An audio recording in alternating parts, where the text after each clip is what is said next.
Let's get at her. Let's get at her. There we go. All right, let me This honestly tweet for the show. Yeah, let me retweet that. I posted on my only other form of social media.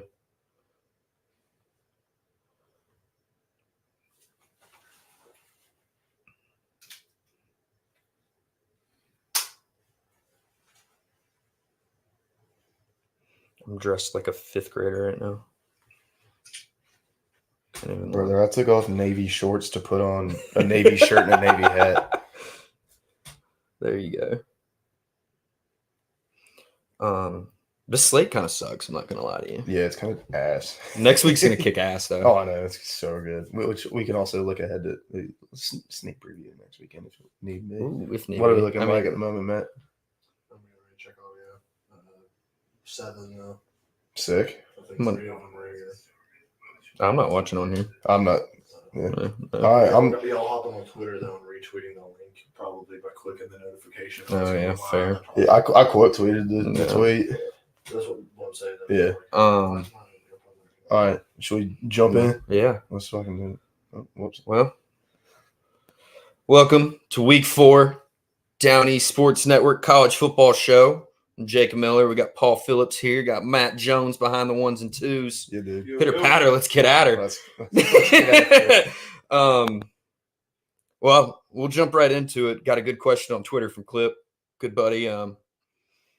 Top 10 group of 5 schools. We just hashed it out. Yep. I'll let you roll. Are we going 1 to 8 or 8 to 1? Or 10 to 1 or 1 to 10? So. Let's go 10 to 1. All right. We're going to start off with Fresno State. I don't have a whole lot of notes on Fresno State, just solid football team that's had a good start to their season. And I think in the Mountain West, I don't think there's too many teams. There's a couple that we'll get to. But I went name value there a little bit. Yeah, a little bit. But there's also not many teams that can I see really like posing an issue to them. So.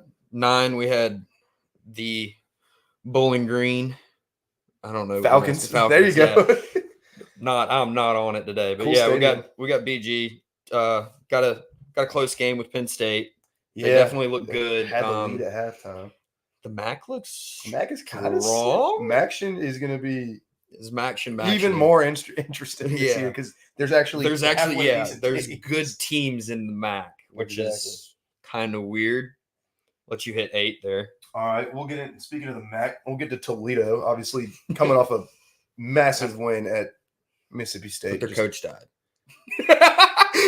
Thank you, Jacob Walker. Yeah. They did kind of whoop up on them. That game. They were at what 35-3 at one point. Yeah, it was 30-something to 3. Like Mississippi State never stood a chance in that game from the get go. Might be what App State's down in a few seconds. Toledo went on the road to an SEC school and intimidated them the entire time. And I feel like if they can do that to an SEC school, it might not carry over throughout the whole season. Yeah, but that's going to put fear in the eyes and the entire rest of the MAC, just like another team we'll get to in a minute. Yeah, honestly, looking back through 1 through 7, these were a lot of teams we talked about in the Week 0 show. Exactly. So, a lot of conference championship picks.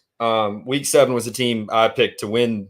We both did. Yeah, we both picked to win their conference, Texas State. The Cats, baby. Another team with a close loss. They're quite possibly the best coached team in the group of 5, at least in our top 10 that we got. GJ Kenny is, he's built a team that just does whatever they want. Basically, it seems like most of the time they step on the football field. And plus, my man just went fucking American Athletic Conference legend Saquon Barkley there. GJ Kenny, Tulsa quarterback. You wouldn't get into, or is it my turn? I guess. Yeah. At 5, is that 5? No, we're at 6. 6. Yeah. Good Lord, I'm all over the place. 6, we got Tulane. The Green Wave. I know that one. Couple of yeah. Next segment's going to be quizzing Jacob on G5 mascots. But Tulane, obviously, they've had a tough schedule to start their season. Yes, very tough. I feel like they've held their own for basically the entirety of it. I'd say they're a good team. Their quarterback, it's Mensa. Yeah, he's looked like more than a good enough replacement for Michael Pratt. That team, that offense is really putting it together, and I think that most likely going to meet up with a different team that we're going to get to in the one of American these two Championship. teams. Number 5, another team that I picked to win the Yep. American, USF. Love their coach. They played 3.5 quarters. I'll give them a half in the fourth there against Alabama. Yeah. They're another team with a tough schedule so far. They got Miami this week. Which that game's that's a home game for USF. It's in Tampa. Yeah. Watch out, Miami, because Yeah. them and Louisville are about the only two ACC schools. Them and Cal, which is crazy. That is weird. But they're one of the only 2 or 3 schools in the ACC that hasn't really had a misstep yet. Yeah. This could be a huge letdown spot for Miami. It could be. Didn't have the brass ones to take that one, but definitely looked long and hard at it. Oh, most certainly. At 4, we got Northern Illinois. That was a double one there. I didn't even realize that. I know. That was nuts. I let it slide. Top tier content. Moving on. At 4, we got Northern Illinois. Obviously, we saw what they did at Notre Dame. That's a team that I think is probably the class of the MAC. I think it's either them or Toledo. Obviously, we got Bowling Green right there with them, but Northern Illinois looks very good. They do look good, and I think that's just going to continue. Number 3. This is kind of where we tossed up a little bit. Well, I think we both agreed on 1, but 2 and 3 could be definitely flip flop. This team might have the best player in the country. Yeah, the best player named Travis Hunter, resides in Boise, Idaho. Yeah, Boise State at number 3. He's the real deal. That was one of our real or fakes last week. If he'll be sitting in New York, which looks he really might like be a real possibility right about now. But yeah, Boise State off to a strong start. Definitely seemed to be on a matchup with the team we have number 1. Yeah, which we'll get to in a second. We'll get to number 2. It's Memphis. They also have, I guess, they're scheduled to open the season. It wasn't as strong as it looked. Exactly. It was supposed to be a lot more difficult, but there's a team down in Tallahassee, Florida, that has decided to just roll over after about 5 minutes of football to start the season. They looked really Matt. I think it was Matt and I. No, I was sitting with somebody this weekend right before we went to go tailgate for the ECU game, and I was like, "Oh, look, Florida State's driving." Fumbled on the 50, and I'm like, "Yeah, there it is." But Memphis, I guess they played a cupcake in Florida State, but yeah, if you want to call it that, one of the only winless teams left in college football already. Yeah, but I mean Memphis, they were my pick to win the American start of the season, and they've looked every bit of that so far. And then I guess we get into number 1. The Running Rebs, baby. Yep, University of Nevada, Las Vegas. We watched that on the show, and a little bit after the show, Matt and I. It was a great football game. They have a very fun style of offense. Sluka Doncic, baby. Yes, Luka Doncic. Somewhat stout defense for being on the West Coast. But, yeah, I think you and I both agree they're probably the class of the group of 5 right now. I'd say so. And the crazy thing about them is that if you've watched any of their 3 games so far this season, they haven't really played a true squeaky clean game yet. No. And they still just look better than everyone that they play. So I think UNLV is the clear number 1 at the moment, at least in our opinions. You could honestly put any of the top 3, I think, at number 1. You can mix that up however you want, but I think UNLV right now is leader in the clubhouse. Yeah, definitely the leader in the clubhouse. There was part 2 of that question. Who do you think is the representative out of the G5 for the playoff after seeing 3/4 weeks of football? I think UNLV's the chalk pick. My only thing with the American teams is I don't think any of them are going to be undefeated. Yeah, but they will have had most likely the toughest conference schedule, which would play a factor. That's my only thing. Because at least I'm thinking on the standpoint of with USF, I mean, they're going to have a loss to Alabama that definitely doesn't look bad. I think Alabama's a playoff team. Yeah.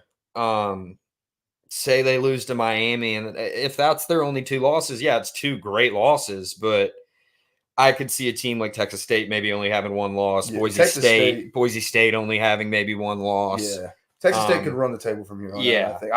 I did a playoff predictors thing and had them going 12-0.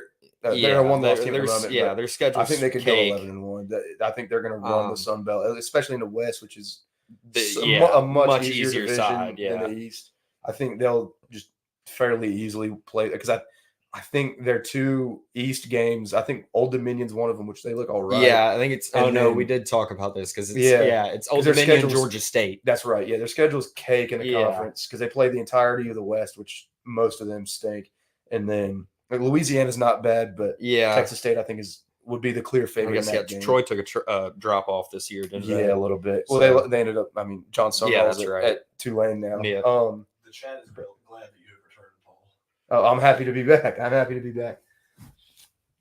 But yeah, I think at this very moment UNLV is the clear leader. But I'd say if they run the table in the Mountain West, I think they're either them or Boise State. To be honest, I think they're the pick, but. Because I don't see an American team running the table in conference, but playing with my brain here, I'd say run the football and go one of the American conferences. Yeah, teams go either Memphis or Tulane. Yeah, if it's not or UNLV, USF. I keep forgetting. I just think you're definitely right. Whatever American wins the conference is going to be a strong candidate to be a representation for the group of 5. Exactly. If I can talk. I think the Mountain West is their biggest competition right now. Exactly. Definitely the way it looks. I mean, the MAC looks strong right now. Is that a fumble? It looks like a fumble. Come on. Recovered by the Mountaineer. Not to App State football. Getting sidetracked with the TV on the back. Yeah. Definitely sidetracked because I don't know where I was going with it. Yeah, but I think the American or the Mountain West is going to have not just the strongest candidate, but the best representative available. Yeah. I just think you're going to get the better football teams from there. The MAC has some good teams, but I think they're going to eat themselves alive probably. And I also think whoever the 5 seed is going to have a nice path. Oh yeah, because at this point, with especially the way that one conference down south has looked so far, most likely the G5 team is going to be the 12 seed. Yeah. You might be getting. Get a random. You could get one of one of the 4 SEC losers in this, or maybe 5 in this situation. You might be getting Georgia, Tennessee, Alabama, or Ole Miss. I'm about to say you're almost certainly going to get the loser of the Texas. SEC championship. Yeah, it's not going to be fun. No, being the 12 seed this year. But then again, it's the 4 highest ranked conference champions that get the bye. The way the ACC has looked, one of these G5 teams could sneak into the 4 seed. I think that's genuinely a possibility. That could be a possibility. I didn't think about that. That's a good point. No, that's a really good point. Because it's the top 4 ranked conference champions plus the G5, the highest ranked G5 champion. Who's to say that one of those top 4 ranked conference champions isn't going to be a G5 team like a Texas State? Fair enough. I mean, one of the American or Mountain West. We hit on it a little bit last week about in Real or Fake how the Big 12 looks. I mean, Kansas State had a strong showing Thursday night, and we'll get into that here in a little bit. I think it's turning out to be somewhat of a top. Which, I mean, I guess that's. I'll hit our segments real quick. That was a half decent segue opportunity, but just let everyone know in case you're new to the show here. Start off. Well, this week we started off with a great question. Appreciate that clip. But hit a week 3 recap, Real or Fake, into ECU recap, into this week's slate, pick 6 with me and Paul, and then we'll get into our ECU preview, and then you got your uniform matchups there at the end. And we'll dig into the chat too if y'all are throughout the time that we're doing this. If y'all got any questions, comments, whatever. Let us know in the chat. Keep them flowing. Go ahead. Biggest disappointments and surprises this year, player and / or team so far. And I thought Florida State was going to take a step back, but not like this big a step back. I mean, we know how I was talking about them in the conference preview. So I'll bash this school later. I won't bash them right now. Yeah. NC State. Yeah, NC State. NC State. The entirety of the ACC, aside from a couple of teams. I'm still not out on Clemson yet. Oh, I'm not either. I think I've hopped back. I've hopped back on. I think Clemson is the clear number 2 in the ACC behind Miami. Oregon is disappointing. They're figuring themselves out. They're getting there. It took them a second, Um, but I think that they're heading the right way now. Oklahoma State's been disappointing so far. They Not have. gonna lie, they have not played well. We'll see how true that statement is after this weekend with a big time matchup that we'll get to. But, West Virginia. Oh yeah, West Virginia. West That's Virginia. a great one. They've been We very disappointing. were kind of by our high on standards. them. At Yeah, least. we were kind of high on them, and We knew they were boomer bust, but I didn't think they'd start off bust like this. And we'll hit on that game too here in a Yeah. second. But Arizona versus Kansas State's the first game on the recap. Like we were just saying, K-State finally kind of looks like they're going to start handling business. Honestly, you want to talk about disappointments so far? Arizona, they look terrible against New Mexico to open the season. Kansas. Yeah. Plus, we didn't even get to surprises, but surprise as we think of them. Surprises, I'd say Northern Illinois. Northern Illinois, yeah. Bowling Green. But even with that Bowling Green game, I think Penn State is just fine. Oh, I got one. Just fine. Because I'm high on this team. I'm so high on them. We'll get to them later, but Syracuse. Oh yeah, they're awesome. Syracuse. I had a feeling they would awesome. be. I mean, Kyle McCord had no reason to leave Ohio State other than the fact that he was kicked out basically by the coaching staff. Syracuse struck oil with him. I don't know how they managed to get him. It's a solid football team right now. Syracuse looks like a very well put together, just like you said, just solid football team. Yeah. Trying to think of anyone else before we. I honestly don't have a ton of notes on Arizona K-State. Rutgers, Rutgers has looked good, which I thought I mean, I guess you could say Nebraska too, but I think we were high on Nebraska to start with. But no, Rutgers has low-key potential to have the best running back in the Big Ten. Yeah, I could agree. He's got a crazy I can't think of his name. I can't think of exactly what it is off the top of my head, but that dude's a beast. But yeah, my biggest. I really don't have a ton of takeaways from Arizona K-State. Arizona has two fantastic players and not a lot else. They got. I mean, Fafita has looked at least fine enough, and then Tet McMillan is a top 3 receiver in the country. Probably he's unreal. It's just it doesn't matter, it's just because they can't stop anybody, and he's about their only option on offense. So that's all I got really for Arizona. Much. That's more of a season recap so far on them. But that's kind of why I threw that game in there. Anyways. I was just like, all right, we talked about them a little last week. Figured we'd bring them back up to kind of start the show. They're especially with that's another disappointment. Yeah, Arizona for sure, because I thought they were going to be a contender in the Big 12. I mean, they still could be. Yeah, has not looked like it so far. Though. Which did both of us pick K-State to win the Big 12? I believe so. I think we both had them beating Utah as well. Yeah, I think so. I think that's exactly what we did. But game number 2, great matchup to start the day. Oh yeah, I think it was 12:45 kick, but just spectacular game. Boston College at Missouri. My biggest takeaway in this one is Boston College lives and dies with Castellanos. Oh yeah, and he didn't have. I won't say he had a bad game, but he had some arid throws, some interceptions that cost him late. Defense, not the best. They're not a bad football team. No, by any they're a stretch. bowl They're team definitely a for bowl sure, team. but- I think they're probably an 8-win football team. Yep, especially with the way the ACC looks. Yeah, probably so. I mean, that's. I don't know if they play Miami off the top of my head. I can look. That's what my laptop's here for. I think Boston College has a fairly easy schedule the rest of the way. Probably so. Let me. I'm going to go out on a limb and say that will be their toughest matchup probably of the year. Road game at a good SEC school, and they hung with them. I mean, they hung with them. They had a chance to kind of run away with it and didn't. But yeah, they live and die with Castellanos. You're talking about well put together teams. I knew they were going to be good. I didn't think Missouri would be as good as I think that they've shown that they are so far. I mean, Luther Burden's best receiver in the country. Also, Missouri might have the greatest run pass option offense in the country right now. It just seems to be clicking. Exactly. And I know that through the first 3 weeks or so, they haven't really, I mean, this is kind of their first tough matchup, but their offense seems to be clicking in big ways. Yeah. I mean, defenses always have to be wary of the pass with them. Yeah. Because they have the best receiver in the country and a very good quarterback throwing them the ball. Mm-hmm. So, but if you can work in I can't think of their at least running back's look. name right now. He had a cool name. Either. But I mean, I only recognize one Missouri running back. It's Larry Roundtree. Shout out Millbrook. I got Boston College's remaining schedule. They're home against Michigan State. Yeah, I know they got Michigan State which this I will week. get to that at the very end. Yeah. Then they get Western Kentucky at home. Then they're at Virginia Tech. So with a bye week in between, which stinks. They could have just stayed in Virginia for the week. Then they get Louisville, so they get Louisville. But it's at home, which is a good thing for them because the way they've played so far, they're gonna have plenty of attendance at their football games. It seems like. Then they're home against Syracuse, and obviously another tough game, just an old Big East game. But again, it's at home. They're at SMU, who you can talk about disappointing team. There we go. Rhett Lashley might be the worst coach in the country, not named Billy Napier. Then they finish at home against Carolina and Pitt.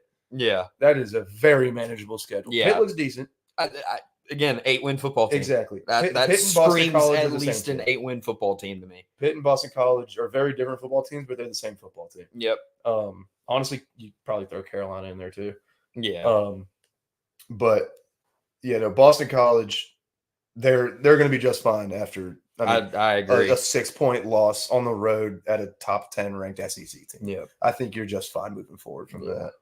We'll move us on to the backyard brawl. Yeah, dude. And my God, is West Virginia's secondary just atrocious. They're terrible. Just atrocious. All I can think of was the touchdown for Pitt that took the lead. Guys, first catch of the year.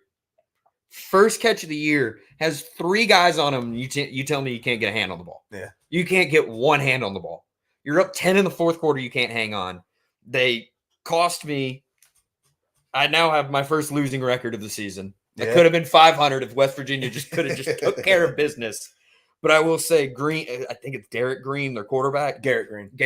That is one tough somebody. Oh, my God. Yeah. That is one tough dude. he's back here taking hit after hit after hit. Just shellacked. And there was 2. One of them got called a late hit, but on that same drive, the one where he got outside of the pocket, went to the sideline, he got hit late there too. Yeah. Pops right back, does it again. It doesn't matter. Guy reminds me of Sean Marino to toot my Georgia home.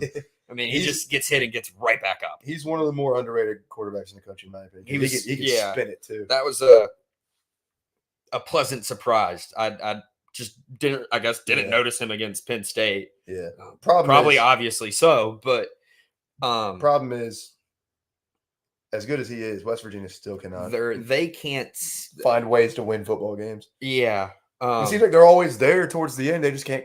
Which I almost did this as one of the real or fake questions, but I left it off. Is Pitt going to play in any game that's not one score? No. I don't even know who's on the rest of their schedule. But they just seem to – every game comes down to the end, and good God, where are you throwing that football to? Oh, my Lord. Let's see Pitt's remaining schedule. They're 3-0 right now, with wins over Kent State, Cincinnati, and West Virginia. So arguably the worst team in the country, and then Cincinnati and West Virginia. How bad they beat Kent State? 55-24. Right. So they gave up 24 at Kent State, but they scored 55. Yeah. Squeaked one out at Cincinnati. I think if you wanted to talk about real or fake with Pitt, I think they're fake. Oh, they're definitely fake, but they got some favorable games. They got 2 sure losses left on the schedule, but like this week they're home against Youngstown State, so they got the Penguins coming to town. So they should be fine. Then they're at North Carolina, which is a sneaky good matchup. Yeah. Home against Cal, which could definitely be a loss. Yeah. Home against Syracuse, which could definitely be a loss. At SMU, they don't look great, but it's, road conference game, you never know. But back-to-back weeks for them though. Yeah. Just games that came right down to the wire. Yep. But then they're home against Virginia, home against Clemson, so at least they get them at home. But that's tough. And then they're at Louisville, and then close with at Boston College. Yeah, have fun with that. Their schedule is difficult, but I think they're a fine team. I think they could definitely make a bowl game. Yeah, they might be a bowl team. They'll be 4-0 after this week. Yeah. And between SMU, Virginia, Carolina, Boston College, somewhere in 7 there, and 5. They'll find 6 wins, if not 7 or 8. 5, probably not 8, but I think they can get 6 or 7 wins, no problem. Speaking of another game, our last one here on the recap that you had to sweat out. Yeah. LSU at South Carolina, one of the most egregious offensive pass interference calls I've ever seen. South Carolina lackluster in the second half. I think a big part had to do that with quarterback. I can't think of his name right now. For South Carolina? Yeah. Lenore Sellers. Yeah, Sellers. Sellers had a great first half.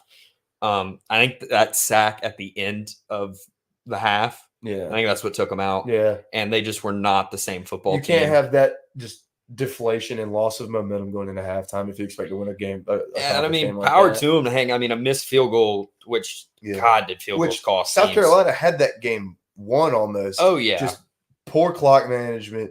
Obviously, poor officiating too didn't help them at all. Yeah, but and obviously the missed field goal, but okay, whatever. Yeah, but they did not get any help from officiating whatsoever. But they kind of just figured out a way to lose that game. Yeah, they did. I just tough for South Carolina. I'll bring something up about them in a little bit, but another takeaway I had from this game is South Carolina's offensive line sneaky good, or is just LSU's defensive front that bad? Yes. Because that is the answer that was I was noticing definitely on the second watch too. I was like, I mean, don't get me wrong, LSU when they blitzed, they were getting home on Sellers especially, and in the second half as well. But whenever it was just a normal pressure, a normal bring anywhere 3 to 5 guys. If they had a hat on a hat, they were handling it well. They were running the ball with ease for the most part. And they had a great game on the ground. Yeah. That's South Carolina's most glaring issue is pass protection, I'd say. Yeah. But hopefully, I was kind of reading some reports earlier in the day. It looks like Sellers is gonna should be back. Yeah. So good for them. But that stinks because I had to see what they could have done in the second half if he'd have been good to go. Probably ankle sprain of some sort is what I saw. But I'll jump us back to our next weekly segment, real or fake. Let's do it. Let me pull my questions up here because I don't have them in my head. We got folks rolling down the hill at Kid Brewer Stadium right now. Rained plenty in North Carolina. Phones lost in the mud. People trying to get in there. Dude, the Vizzy is about to go down. Yeah, this is crazy. If you're watching this game, I might be better than the actual game right now. You get a good pass rush when you put your best edge rusher in pass coverage, says the LSU fan. Yeah, the complete total misuse of Harold Perkins is ridiculous. What is you guys' way too early national championship prediction? I assume they're asking for a matchup. Yeah. I'm hopping on the national media train of bashing my team just because we're going 7-5, man. I don't know what to tell you. We're going 7-5. I'm not hearing any of this. Just because of that, I'll say Texas, Ohio State. Yeah. It's not what I think. It's obviously tough to tell just because with the way that the playoff matchups are going to work and things like that. But I'd say honestly it's hard for me to go against that. I'd probably either Texas or Georgia against Ohio State.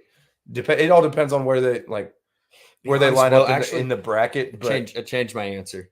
Texas versus Georgia. One of them is going to be the 5 seed. I don't even think about it that way. One of them is going to be the 5 seed, and you're telling me one of them gets to play probably a group of 5 school, and then the Big 12 the Big 12 champ. Because if it's ACC's Miami, they're going to be 3. Yeah. Okay. Give me that. I maybe throw Tennessee in there too. I can't speak nicely about that university. They look. If there's any so Tennessee good. fans watching, you guys look good, but I still hate your guts. I have not forgotten about 2016. It still lives rent free in my head. Regardless, they look very good. God, I'm getting war flashbacks now. I can see myself section 301 just wondering, looking like a drunk college girl surrender covering like what just happened. There's a matchup this week that gives me the same reaction from 2016. Oh, so, yep. We'll get to that later. All right. But get the train back on the tracks. Yeah. Real or fake? Hopping on the South Carolina theme here. Shane Beamer off the hot seat. He, with that Kentucky game and how they played LSU, I think momentarily, yes. Obviously, not fantastic clock management towards the end of that game. Or towards the end of the first half either. But I mean, got his team in a position to send that game to overtime, and they couldn't come through. I think given the situation of how that second half played out, I think he did a good enough job to at least give his team a chance. I'd say for now he's off the hot seat. Yeah, momentarily. I'd say real. That can change week to week, but I think I might say real for the whole year, and I'm kind of more predicting with South Carolina. I've liked what I've seen so far from them. Even with the Old Dominion game, I like Beamer as a coach. I know it hasn't been great the last couple years, but I think Shane Beamer's a solid coach. Oh, I think so too. I'm gonna go. Yeah, they could fire him, but a multitude of teams are gonna be lining up at the door waiting to hire him. We talked about that a little bit last week about knowing who you are. I think if you're South Carolina, you need to know who you are. Yeah, because if you run him out of town, who in the blank are you gonna go get? Yeah, Billy Napier. That would be funny if they did that with Will Muschamp. I was about to say, we've seen them do it before. Like, didn't work at Florida. Let's give it a shot. Yeah. Which they hired Spurrier too. God bless America. But he worked at Florida. Yeah, he left. He left. Worked at South Carolina too. Yeah. They got the guy that worked. They've hired one guy who did not work, and I think it'd be hilarious if they did that. Not for my fandom, but just as a thing to happen, I think it'd be hilarious. Next on here, real or fake, Missouri being a top 10 team. Real. I'm gonna go fake. I think they're fringe top, like they're borderline top 10. I'd sneak them in there for now at least. I just don't know if they don't seem like a top 10 team, but I don't know if there's 10 teams that are if I could rattle off 10 teams that are better than them. That's the only concern I have being on the other side of the argument. That and their schedule's cake. Yeah. Like they don't play nobody. They ain't playing nobody, Paul. Yeah. They ain't playing nobody. Who they played, Paul? I just even though I was just giving them praise, their offense praise, and we saw what their defense did against a good offense. Yeah. And it wasn't great. It was not. And if they have to go up against to bring back, maybe make him laugh again, any bit of SEC brass. Yeah, it's going to be nut cutting time for them. Yeah, I'm just trying to see how many I can sneak in. You're doing a good job. You're not sneaking them in, but you're putting them there. Number 3, real or fake, Georgia's offensive concerns. I avoided doing a recap on them. Fake. They'll be fine. They have one of the best quarterbacks, if not the best quarterback in the country. Yeah, obviously, I went back and just fine. watched plenty of film and shout out. And I think I've said this a couple weeks so far. Brooks Austin on Twitter is one of the best college football followers. It's a little Georgia focused, but he does do film studies for other schools, and he broke it down. I think there's just lack of not communication, but they're just the wide receivers and Beck are not on the same page right now. Yeah.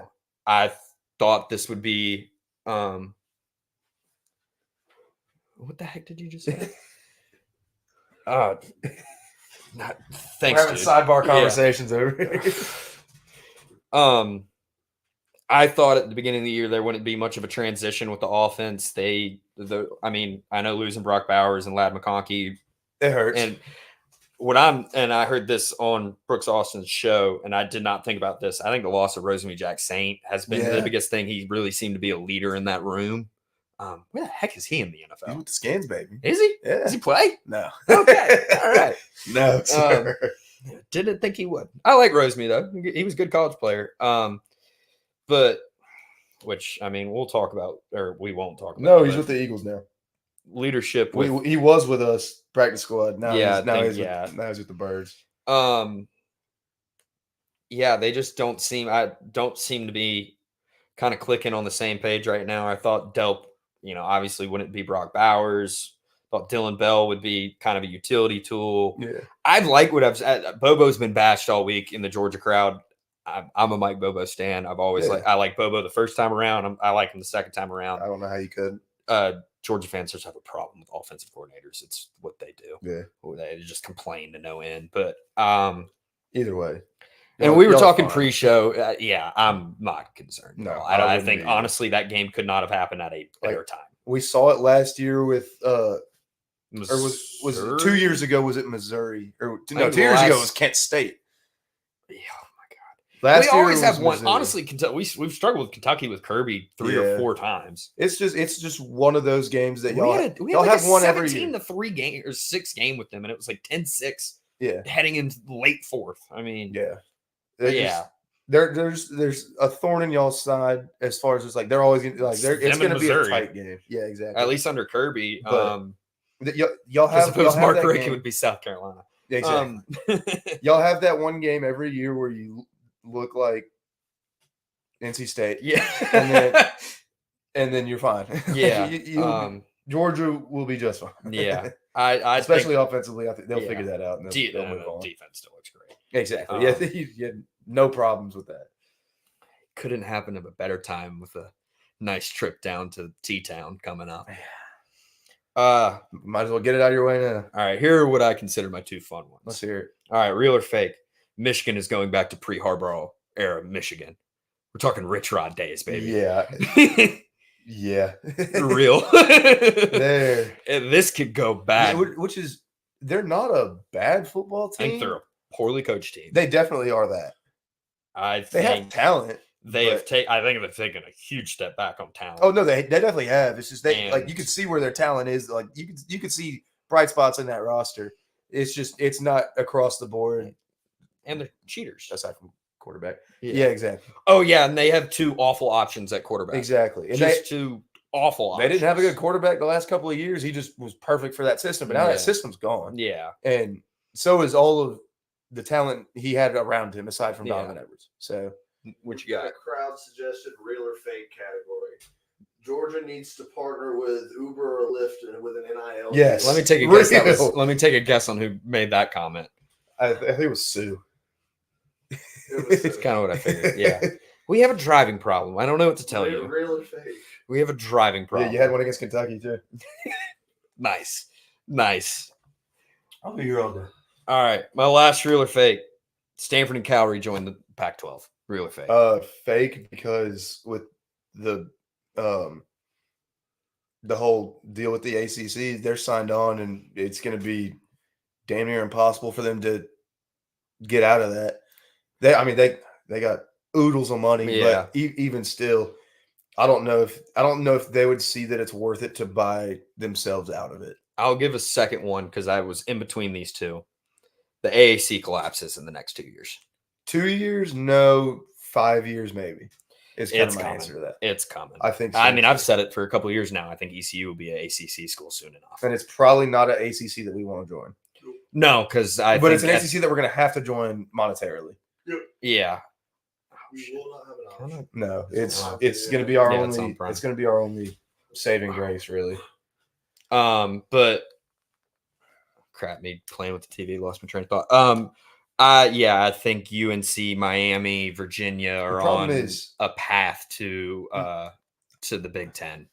Yeah, but the problem is the team that was whining the most about the entire thing. Oh, they're 0-3. Stinks. They're terrible. Them guys stink. So I don't know. Like the SEC wouldn't want Florida State in their current state. So I mean, they're a big brand, but they already got the biggest Florida brand, according to most people. I mean, Florida, I'd say, is a bigger brand in college football than Florida State is. So, and Clemson, it's okay, sure. It's funny because I know they always get talked about getting thrown in the SEC, but I can't remember if it was the 80s or the 90s. I think they were offered a spot to join Florida State. Yeah, and Bobby said no. And you don't think the SEC doesn't still think about that from time to time? Yeah. Like you said no to us. No, go shove it where the sun doesn't shine. Exactly. But I mean, the SEC wouldn't want them in their current state just as a program, whether that happened or not. Anyways, yeah, I don't think it. I don't think so either. I don't think they bring enough to the table to split up that, or to split up the state of Florida in that conference, especially if they want to bring in Miami too, which Miami would most likely be a Big Ten team, I think. I think that's like Miami, Virginia, and UNC. The thing definitely see as Big Ten teams. The thing is, NC State and UNC wouldn't split up.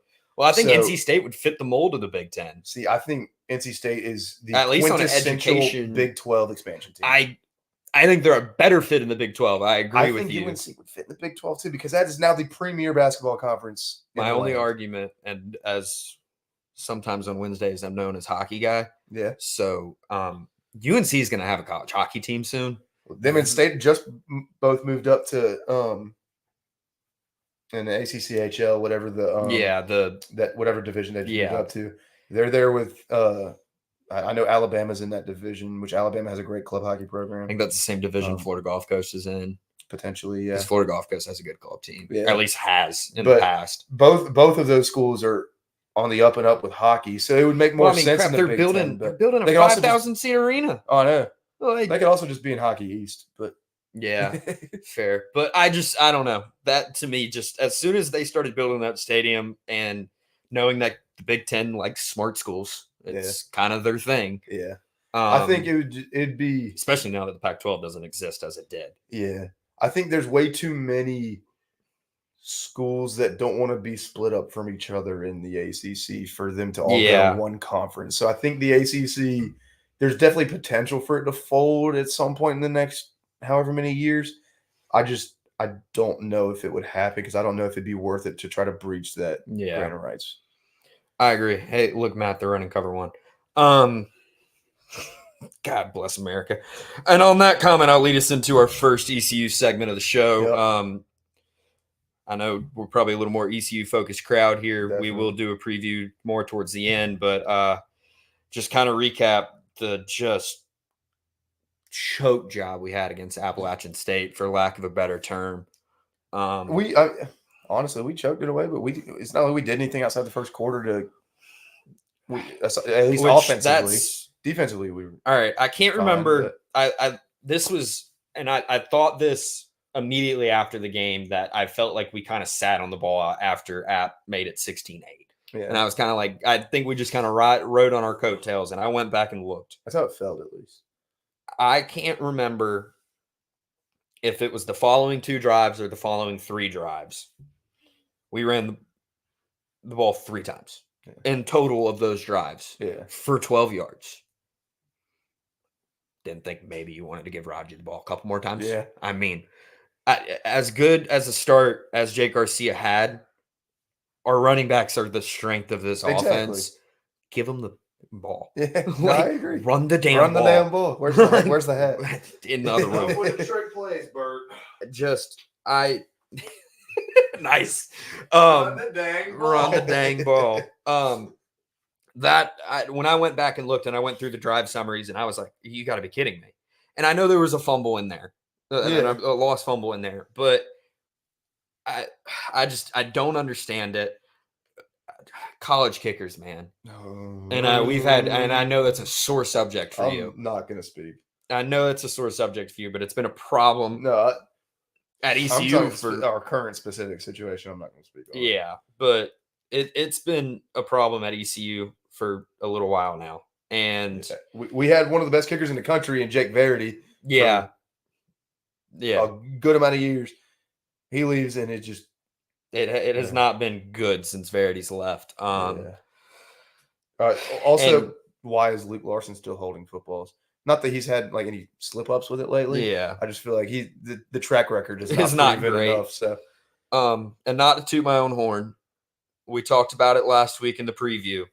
How the middle of the field was going to be open, how the run game was to be acceptable. I don't remember how many yards rushing we had, but I think it was north of 150 combined rushing yards. And you think about the amount of sacks they had on us. So there was that.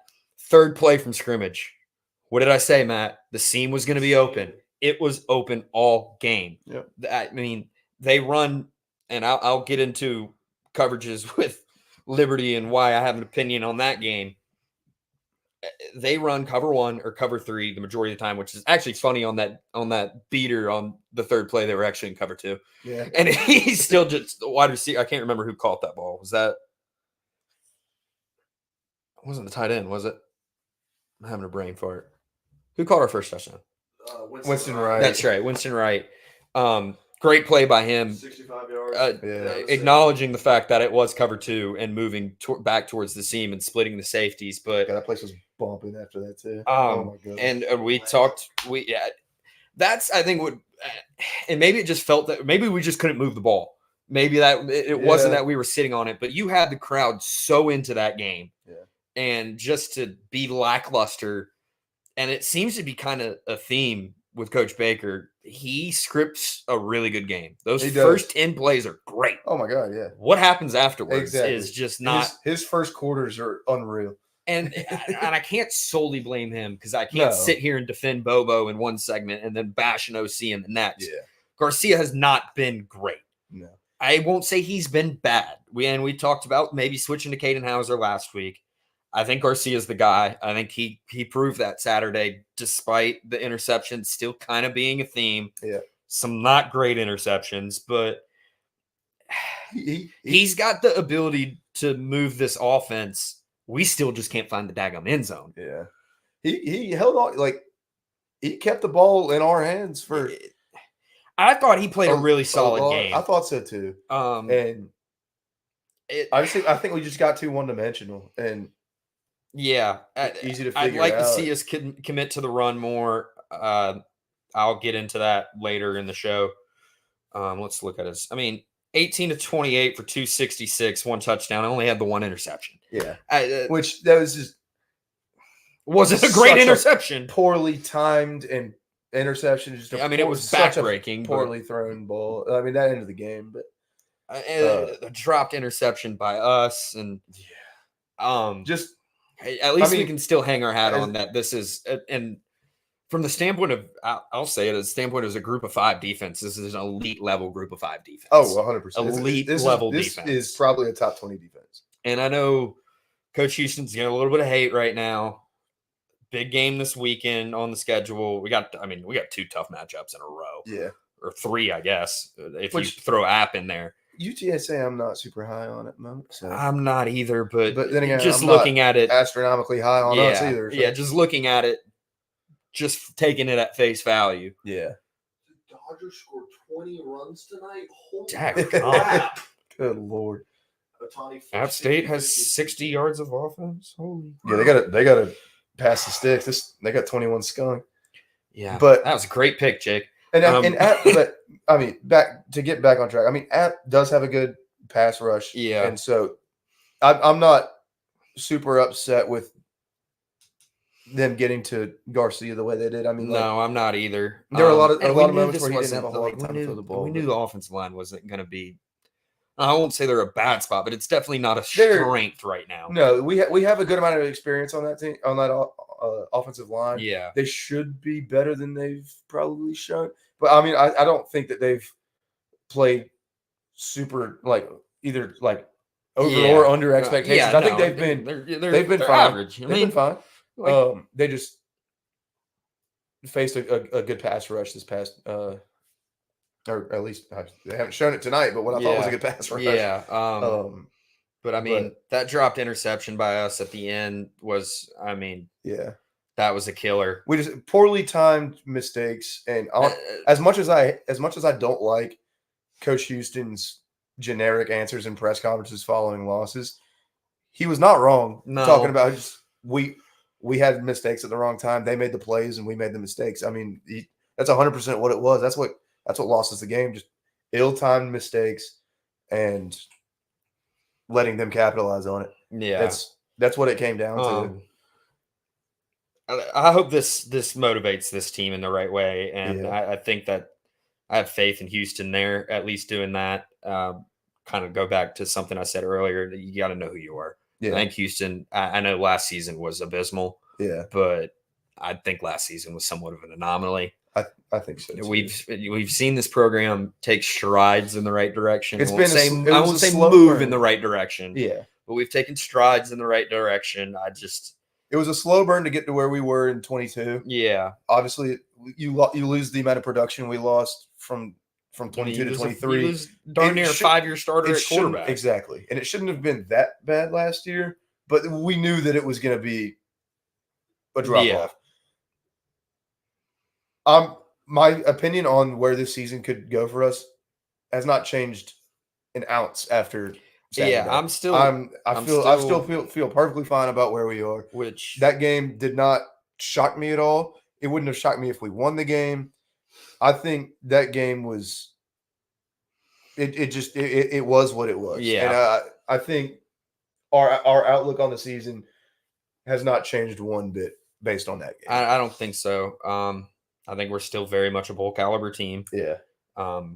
Actually, I mean, I've been, at least with the, I mean, I've been the looking playoff back schedule at looks or not ours, but I've been looking back at my preseason win totals. Yeah. Oh, I feel good about all of them. Oh, I do too. I feel so good about all of them. South Carolina and SEC officiating would have done numbers really for me done numbers on for the LSU pick. under. Even still, though, I think Yeah. that's an 8 or Which that's I got that. I eight got win that at football team, 9. maybe. So I mean, at What a worst, catch. I think that's a push for me at the moment. Yeah. As I definitely that was a great catch. I definitely still see two more losses on their schedule. Oh yeah. That's not a 9-win football team. It's definitely not a 10-win. It's 8 or 9. Yeah, their schedule's not that hard though. I No, know but I don't think they're that good. So they still got Ole Miss and Alabama. yeah, that's there's 2 losses. They're not winning Now either. they got Oklahoma to end the year. Where is that game? Is it in Death Valley or Norman? It's in Norman. If it's in Norman, if Oklahoma hasn't Don't completely quote. fallen off the rails, I think that's Which at least I think they'd be are we sure? They're- Oklahoma's not going to fall. Josh off the Payton, rails? his neutral field favorability. I think Oklahoma would be the favorite in that game. You got anything else? You got anything you want to add on that? I got Matt? nothing. What do you got, Matt?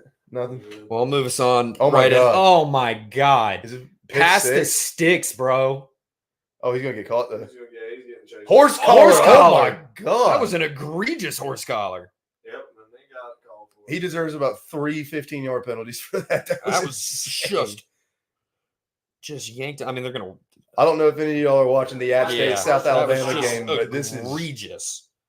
All right, so they got. South Alabama would murder ECU Speaking- based on how this game looks right now. Speaking of South Alabama, LSU goes UCLA, South Alabama. Okay, another team that's been disappointing Yeah. G5 wise, but could definitely be something in the Sun Belt. Then they're at home against Ole Miss, at Arkansas, at A&M, at home against Alabama, at Florida, and they are at home at Vanderbilt, and then at home against Oklahoma. Yeah, a little bit. Yeah, that was insane. Raw. But I mean, it's a fine schedule. Yeah. Whatever. Okay. Yeah. Well, I'll get us into our week 4 preview here. I think, like we said at the top of the show, not a great slate this week. There's I probably left 4 one or 2 there's games. There's one that you definitely left off. I think there's another one that's pretty interesting, and it's not. Yeah. It's not even NC State Clemson because I don't. Which one do you think I let off? Just that one yeah. and that one. Okay. That one's a Yeah, I one of the figured one of sneaky us would games. have a pick That's in one of that the one, sneaky so I games. left it off. But start off ranked matchup: Illinois, Nebraska. That game's gonna be so much fun. It should be a good game. It might be a horrible game, but it's gonna be such a fun game. I think 2 teams we're used to in the recent years just being just team I Dog left water. off real or fake just because I think they're gonna make it through this stretch, and I'm really saving it for their matchup the week before Ohio to throw them back on that Nebraska. list. But I mean, Yeah. I'm high on Nebraska. yeah. bro.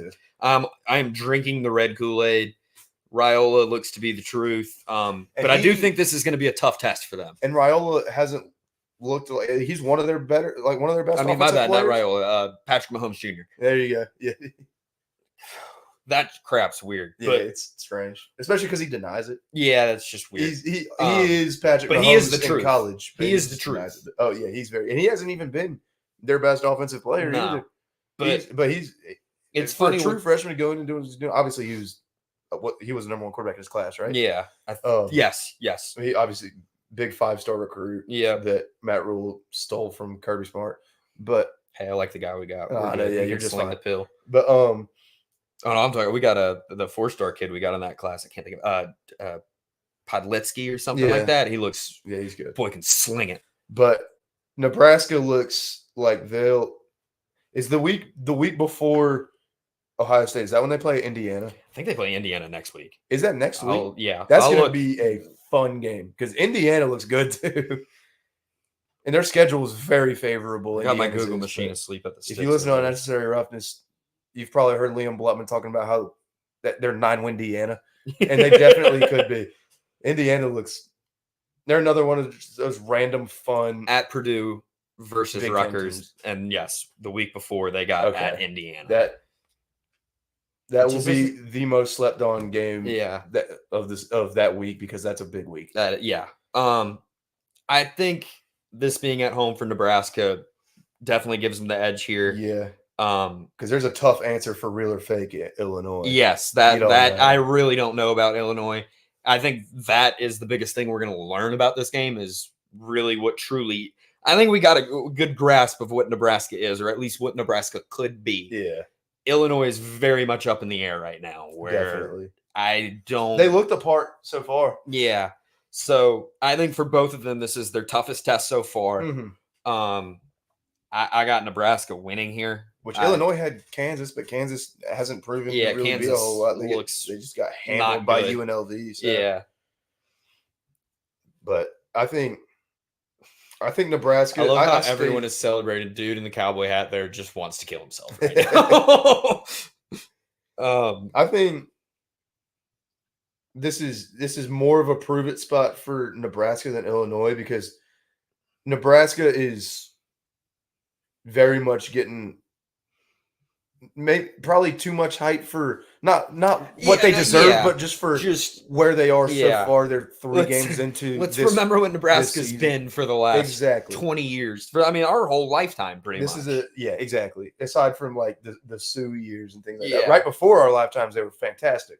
But I think this game it'll obviously mean a whole bunch to whoever wins this game. And honestly, whoever loses this game too. Yeah. But I think as far as national conversations go, this is a huge spot for Nebraska. It's big for Illinois too. If Illinois goes into Lincoln and beats Nebraska, Illinois is looking that's like a shift in conversation exactly, for sure.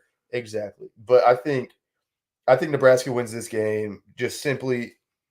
I think they've just looked the part more so than Illinois has. They both have looked the part. I just think Nebraska feels more legit. Yeah. Plus, they get this game at home. It just feels like a Nebraska win, but I think it's a tight game. I think because Illinois is a frisky bunch. I think the spread's at like 7 too. So I think that's right around the ballpark of what it's going to be. Next game we got highlighted here. We got Tennessee at Oklahoma. This is another ranked matchup again. Yeah. I think Oklahoma's a joke. Yeah, I just don't think they're good, and I think we're about to see Nico have a heyday. I was about to say this is less so for me how wishy-washy I am on Oklahoma, more so how good Tennessee looks. Nico looks spectacular. Exactly, and that's about as much niceness as I can put out towards Tennessee without throwing up. Yeah. So, well, I mean, I just watched him just ragdoll my team. Yeah. So which we stink. But Tennessee, no matter who they've played so far, just looks like they could sleepwalk right now. Unstoppable force on offense. Yeah. Especially with the ball in the air. But then that secondary is fantastic. And I think they're scary good. I don't want to say that. I think people are forgetting, but like Tennessee's defense is actually their defense as a whole is good. Really good this year. Very surprised by how. And we knew we knew they had a good guy on the D line, but like their defense as a whole has looked very strong this year. Yeah, they look like a complete team. If I had to power rank the SEC, I'd probably put them at 2 or 3 right now. Yeah, them and Georgia are probably neck and neck because you know. Oh, you could throw Ole Miss in there too. I'm kidding. Georgia's like 17th, but I bet. Yeah, we're awful, dude. 7-5, man. But I think Texas is obviously the clear number 1. They're number 1 team in the country. Yeah, I think. Yeah, between Georgia, Texas deserves their flowers right about now. But between Georgia, Tennessee, and Ole Miss. Bama. Georgia is the best team. Well, Bama too. Yeah, but Georgia is the best team, at least on paper, out of all those. Yeah, but Tennessee, just eye test wise, has looked great. I mean, obviously Ole Miss too. But the only thing Tennessee especially has looked scary good. Like I'm going to talk about this game a little bit later too. But the only thing that kind of freaks me out is why is the spread so low? Yeah. Why is it? I mean, it's moved to 6.5 points now. Which neutral site? That's probably a 10-point spread. Is it not in Norman? Am I dumb? I think it is in Norman. I'm just saying, like they'll give the field goal to Oklahoma. Yeah, it's just it's the home team field goal. I feel like they're always getting. I just think the home team's almost always getting 2 or 3. What you've seen from Oklahoma, though, I just don't see them being in I don't think they're playoffs. A 10-point game with them. No. Oh, App State fans are starting to leave in droves. Oh my gosh, second quarter. Yeah, they're. Oh my god, I can't believe it. We'll get to pick 6 later. I'm already not off to a great start. Last game we'll highlight before pick 6. Actually, well, I'm going to briefly mention another one, but yeah. Yeah, all right. We got USC at Michigan. Yeah. We did this last week, and I'm going to continue to do it. This is my real or fake game of the week. Yeah. That's more so talking about USC than it is talking about Michigan. Because Michigan's dog water. Go ahead and put Orgy in. We know what their game plan is going to be now. They're going to try to run all over USC, and this is going to be Denard Robinson Jr. Poorly coached team with a mobile quarterback. I was talking about Denard Robinson earlier at work and could not remember that. I needed you like 3 hours ago. I love Shoelace, dude. He was awesome. Yeah, there was some Denard talk going on. Nice. But yeah, you're going to see a run-heavy game plan for Michigan this week with Orgy starting. Because Lord knows neither of them quarterbacks can throw the ball. They can't pass it no matter who they put in. It's just they have a better shot of quarterback mobility with Orgy. So I can smell the lack of showers from the App State student section from here. Any App parents are listening. Welcome to the show. Says Louisiana plus 2.5. I don't know why. I just commented that. Who does Louisiana play? They play. I'm working on it. I've seen this game on Tulane. It's in Lafayette though. We will talk about that game later. Okay, there you go. Got off my thought there, but yeah, Michigan. This is going to be USC's first real test defensively, and on what I think is a much improved defense. But yeah, I mean, LSU's offense is good, but I just don't think.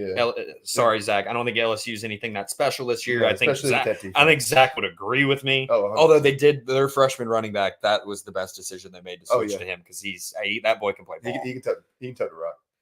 Are you gonna put 35 up on them at the half? App stinks. Jesus Christ. We lost to this team. Should have team. freaking beat them. We lost to this team. They're getting boat raced. Yeah. We know USC's got a potent offense. I don't think Michigan's defense is that great. I'm not going to give a pick because I'm about to in a little bit. Nice. I don't know what the spread looks like. But 6.5 or 7, somewhere around there. I'd say give me USC. Give me USC and the points. Yeah. Honestly, I have zero faith in Michigan. They might prove me wrong this weekend, but especially against this USC team that I think came into the season with high hopes, but not necessarily from the national media. I think people thought they were a fine team, maybe a 8-9 win team. That might be what they are, but I don't know. I feel like just on paper and from what we've seen so far, they at least feel better than a 8-9 win. Yeah, I'd have to. I feel like they feel like a 10-win team. Miller Moss looks like the real deal.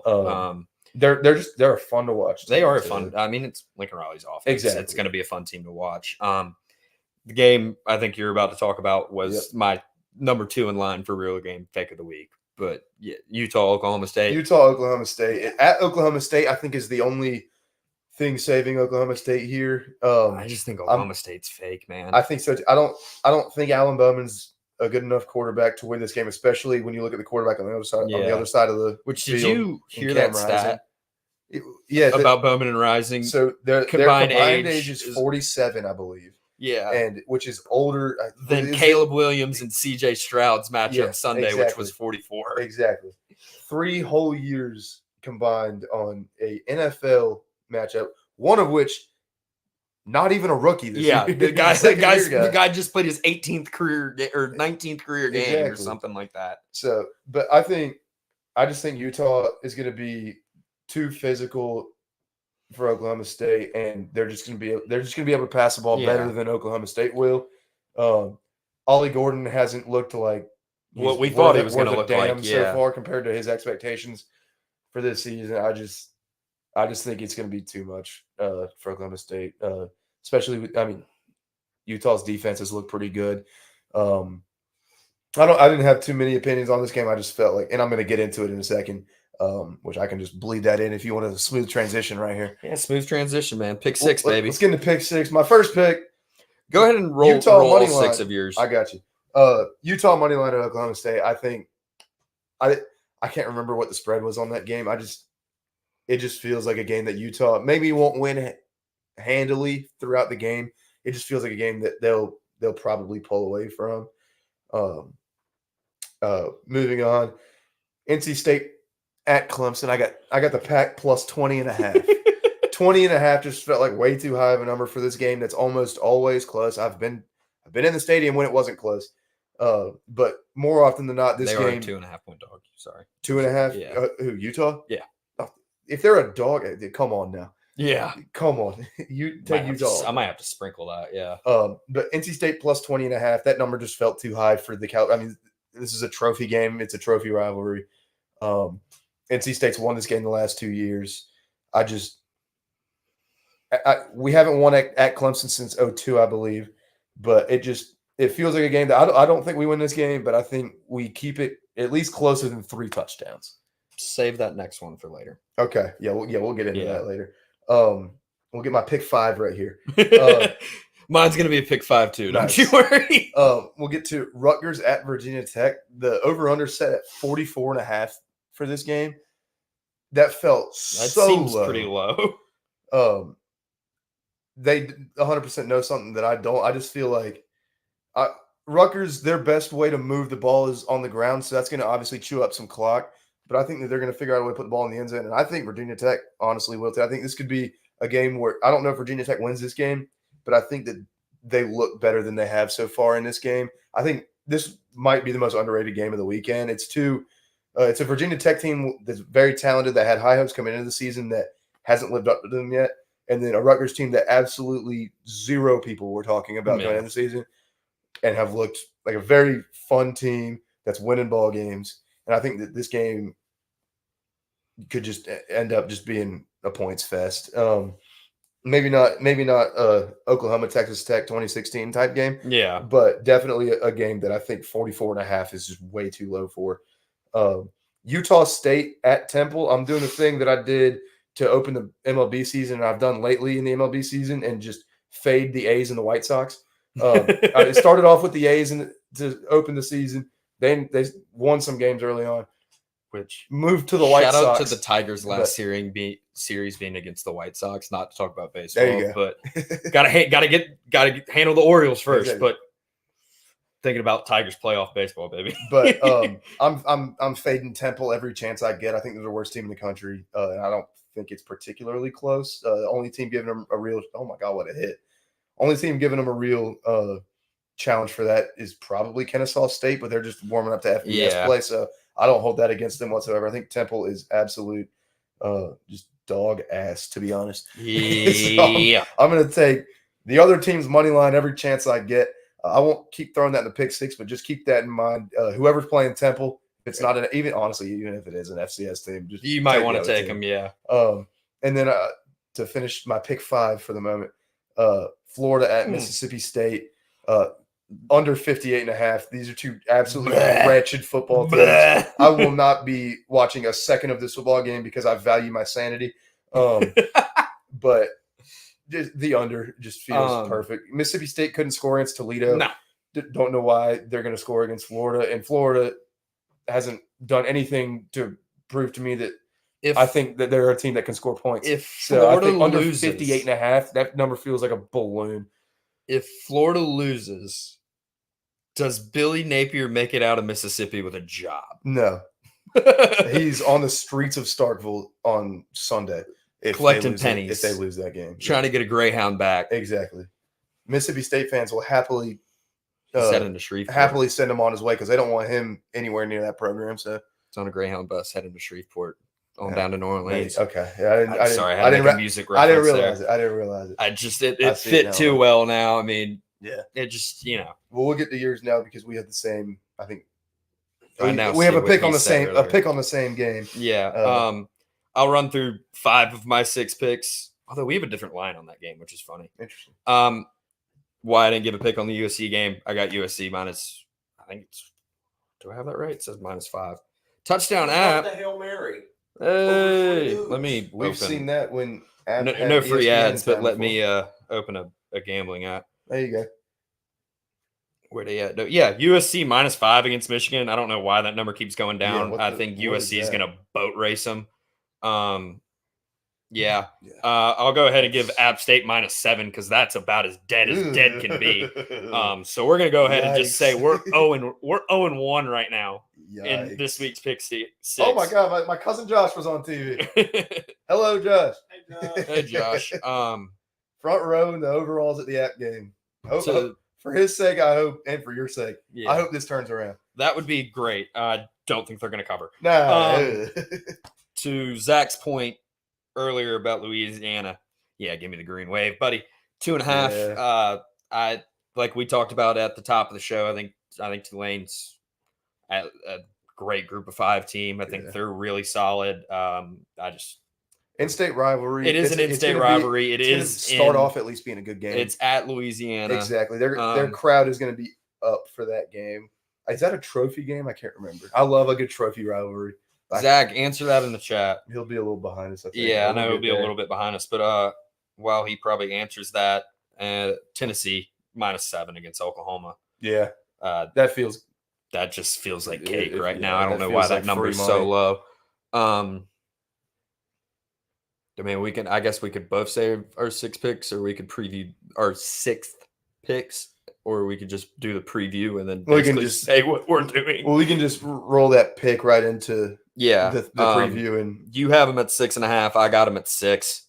either way, ECU versus Liberty. I've seen some things on the tape, man, and I've been saying all season, up until up until last night when I basically sat and watched which good God, is it just impossible to find like large quantities of highlight packages or Yeah. any game tape for group of 5 teams. It's you freaking gotta be impossible. searching.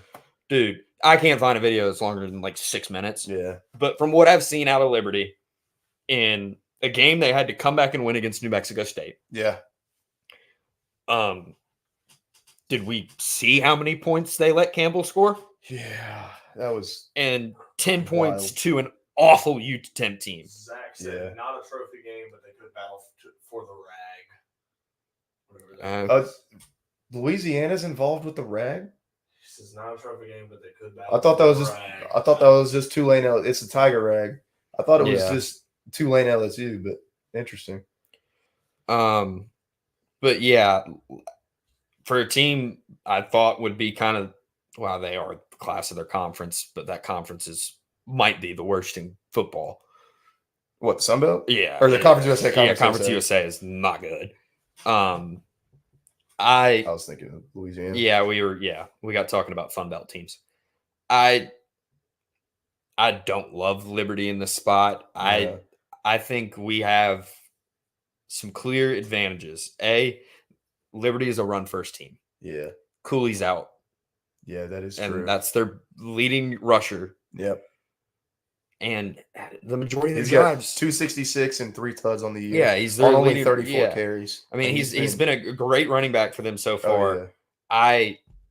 He's out, and not that the other guy's a slouch, because I think he's only 10 or 15 yards behind him. Yeah. And that's largely because Cooley was getting carries last week. Yep. They can throw the ball well. They seem very committed to running the football. Like Caden Salter is one of the better quarterbacks. One of the best quarterbacks in the group of 5. Our rush defense is 20th in the country. Yeah.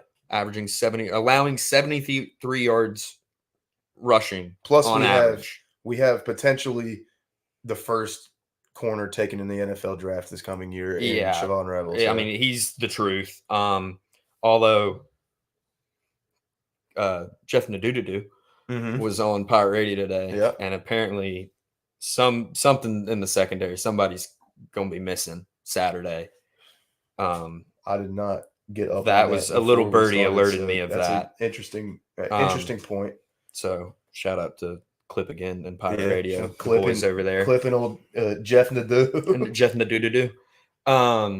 But yeah, from what I saw from Liberty's defense, and I'm literally so close to bringing the whiteboard up here one week and just going ham.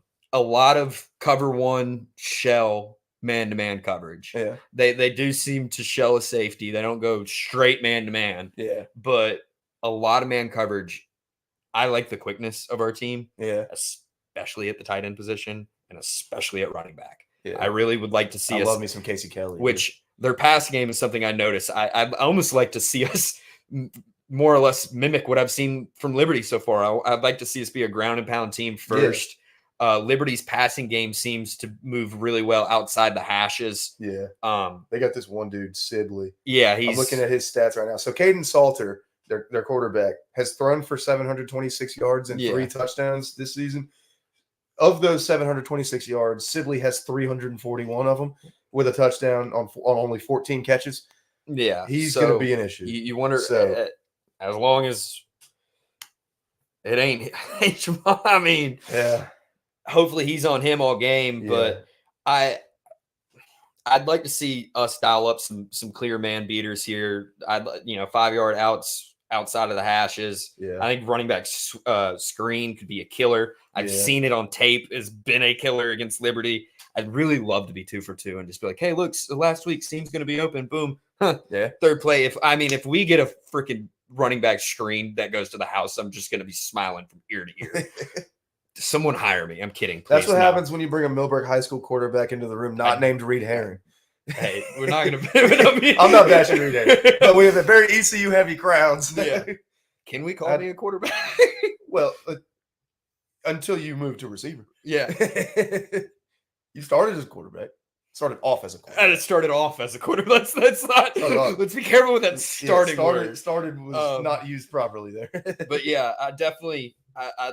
RPO games, screen passes, running back swings were things that I noticed that Liberty's defense did not handle well. Their rush defense doesn't look that great. Teams seem to really run the ball well on them, which bodes well for us. Bodes well for us if we can actually, just hand the ball off. It's real easy. Rajay, I mean, I know we'll never do it, but just Marlon, anybody, give my Georgia fandom a little tug at the heartstrings and just get under center and just hand it off. Don't tell me it's a TJ Engelman legacy game, dude. Maybe just viewers sending in live photos. Oh, there we go.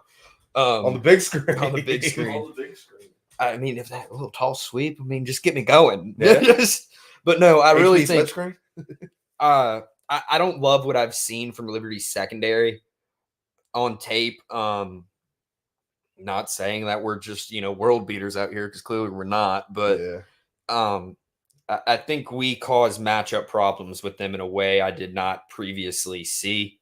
And I'm not only confident in the +6. Yeah. This is close to a money line play for me. I really love the Pirates this weekend. I feel like we definitely keep it within a touchdown, if not a field goal, if not win the game outright. But 6.5 felt safe for how I envisioned this game playing out, and you just alluded to all the intricacies of the defense and everything. But what did we what was the final? Why am I drawing a blank? Oh, it was 21-19. Yeah. God, we're just not even getting close on these score predictions. But I know Nadu on Pirate Radio gave the over. I'm kind of right there with him, but I'm trying to remember what the number was. So I'm trying to do. I think it was 56. Yeah, something like 56. Currently, looking on a undisclosed website, some sports network website, and their own sports book. They got them at 52.5 right now. 52.5. Actually, no, it started up at 52.5. It's at 53.5 at the moment. 53. All right. So that's a number that I will not be touching, but it's a number worth potentially checking out. Matt, hit me with score prediction. For this weekend? Yeah. Dude, I have no idea. I mean, my big question is like, can we score 25 points against FBS opposition? Yeah. Can we do it? So, like, I'll say I do think we have a chance to win this football game. 28-25 Pirates. You almost took mine. So I guess that's actually that's just barely the under. We basically had the same one. I'll go ahead and rip mine. 27-24 Pirates. That's 4 touchdowns with a missed extra point. That's how we get to 27. And we hold them to 3 touchdowns and a field goal. You know what? In that same vein, I'll go 34-24. Give me the Pirates. Let's go. Give me the Pirates. You'd think we'd be more bullish on the money line if we all picked us to win. Yeah. Yeah, I don't know if we got any ECU questions coming in over there, but I just kind of reiterate, I think we give them matchup problems. I think our team speed with how their secondary looks, this is a favorable matchup. And good old Cuckold University, I think, is going to catch the L this week. That's fine. I'm not here to make money. I'm here to give terrible picks and here to banter and modest nonsense. Yeah, modest college football opinions. Exactly. No one said we were educated. We have degrees from ECU. I got no tweets, I believe, at the moment. Yeah. So I can go ahead and rip into my I'd say a little shorter show as we go an hour with hour 20 so far, but y'all rip whatever questions, comments, whatever you got. Stack them in there in the chat, and Matt will fire them off to us. Speaking of ECU Liberty, not one of the games I had mentioned, but I wrote down some uniform matchups to look at this week. Liberty came out with the powder blues and the last week, the Navy, like the strutting bird helmet. Fire. Those were fire. Can't lie. And we're going black script Pirates helmet, white top, black bottoms. I think we're going. That's a fantastic uniform matchup to look at. I think Liberty's rocking obviously Navy helmet, but I think Navy pants too. So Navy on black helmets and pants don't love. But what do you got? What do you got? How much do you think COVID impacted the Pac-12, considering they basically didn't have a season that year? California, so I'd say a lot. Yeah, I mean that's your predominant programs outside of Oregon. Yeah, but I mean, then again, the Big Ten played a 6-game schedule that year. Yeah, so they played half a schedule, but it's the Big Ten compared to the Pac-12. But then again, the Big Ten I just think 4 teams from the Pac-12.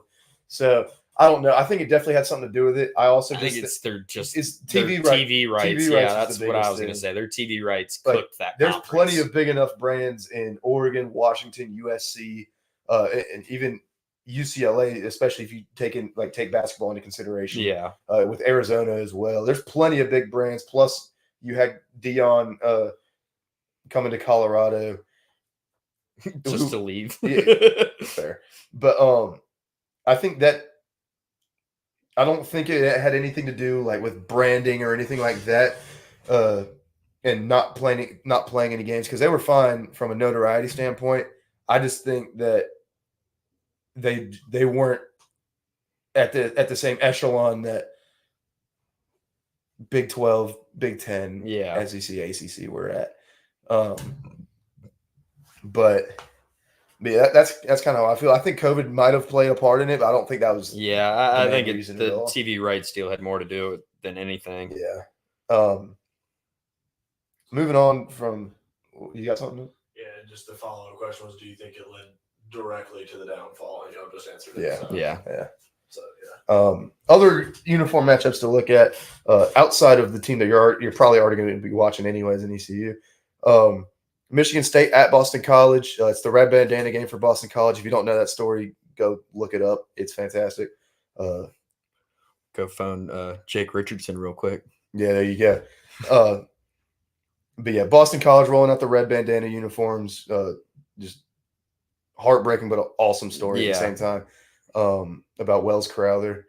But then again, Michigan State. This is just always a classy team, aside from when they rock those stupid those state things are uniforms. Awful. Whenever they're not wearing those, you can just go typically with count the on basic Michigan green State and white, looking pretty good. Plus that kind of the dark green with the maroon burgundy, whatever. Yeah, I don't like. Whatever they call their color. That's just going to be kind of easy on the eyes, I think. Yeah. Even though Boston College wearing more red than burgundy this week, Yeah. but either way, Tennessee, Sparty's Oklahoma, all whites look clean too. exactly. Especially no matter if they wear white helmet or green I helmet. like the white with the outline. That's one of their newer helmets. I like that a lot. That's a sweet one. Moving into Tennessee at Oklahoma, just two iconic brands and uniforms. Yeah. We'll get to another iconic matchup in a second, but that's just Tennessee going to be wearing their all white with obviously all the orange trim on there. Oklahoma going to be wearing their crimson and cream. It's just going to be just a classy college football matchup, and I'm looking forward to it. Toledo at Western Kentucky. This is a very sneaky but very good one. Toledo, I think, is going to be wearing their all navy, which looks super clean. Western Kentucky, I believe it's this week. They're rolling out the white version of their position group big red helmets, which are I've unreal. seen those. Yeah. So I think that's this week. Is they're rolling them out in white. They had them in black last year, but that's just helmet wise. That's going to be the best helmet you see all week. And then USC at Michigan. That one was more for the old folks in the room. Hey man, that will be a classic uniform matchup. Exactly. If you want to watch 1960s football, tune into I can only assume Fox for that game. Oh, that's got to be big noon. I don't know. I assume surely it's been announced. It's literally happened in 2 days. It's got to be big noon. Oh, it does not appear to be. That game is 3:30 on CBS. Okay, so I forgot they got that now. The prime Big Ten game. Big noon is then. That's a fantastic question I can look at and answer right now. Marshall at Ohio State. Oh, great. Cool. Big noon, baby. But yeah, that's what I got for uniforms. There's plenty of others I could have thrown in there. Like, I won't even do it. But it's a decent uniform matchup week. I think I highlighted the main ones to look for. Yeah. If you're a threadhead like I am. I ain't got much else this week. Really looking forward to next week. Really looking forward to week 5. But then again, these are always the weeks where you think, it's just a mediocre week of college football. Yeah, week two was kind of that way. Week 3 was pretty good, but definitely looking forward to next week a little bit. Looking forward to hopefully celebrating the Pirates win next Thursday when we're on here. So nice. God, I'd love for us to be 3-1, especially with the win at Liberty. That's play. A huge win. Oh my gosh!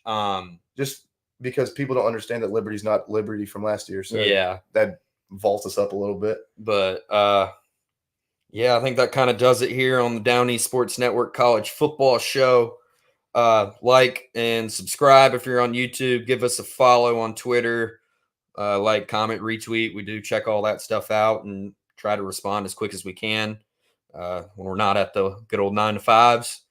But keep hitting us up on Twitter and when you're watching in the chat. We love everybody that's being active in there. But Twitter wise, like Clip did right before the show, send us a solid question. Yeah, even if it's not right before the show, if y'all got any questions burning a hole in your brain, shoot them. Yeah. We might not give the best opinions, but they'll be strong. They'll be strong opinions. Or they might not be good. Or they'll be like me, where I act like I'm giving strong opinions and I'm wishy-washy on all of them. So if you're here for mediocre takes, this guy, you can tweet directly at me. Don't even go to our page account. Just go straight to me. But I think that wraps it up for week 4 here. I'm Jake Miller. He's Paul Phillips. Matt Jones back there waiting for college basketball season. We'll see you next week. We'll see you next week, Thursday, 8:00. We appreciate it, guys. Thanks for tuning in. Go Pirates. Go Pirates.